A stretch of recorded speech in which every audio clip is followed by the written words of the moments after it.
You might be asking yourself, where is Marathon? Or what is Marathon? Or if you're like Drax, why is Marathon? And all of these are actually fair questions, ones that I have been asking since the very first time the game was revealed. I've always sort of felt like this was a game that nobody asked for from a studio who's had 10 years of not the best and not the most consistent PvP.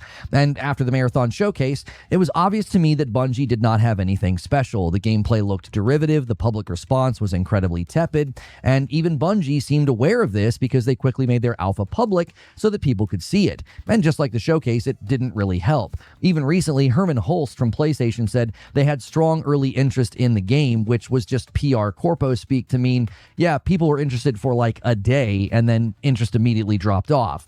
Even without the art theft controversy, I thought the list of needed changes was simply too large to achieve before the game could actually release, and it would ultimately be delayed. I also said that the delay would turn into an indefinite one that would allow the game to be basically quietly canceled.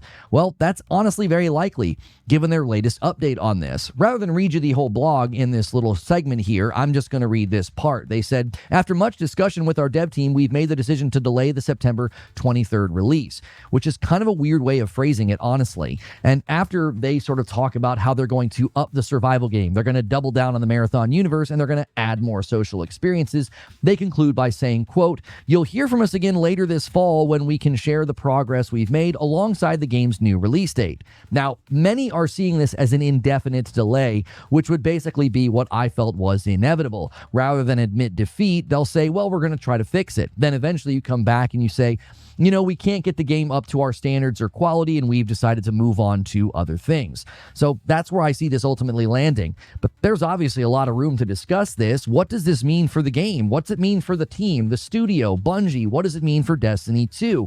Let me know what you think, or you can come discuss it in my live shows.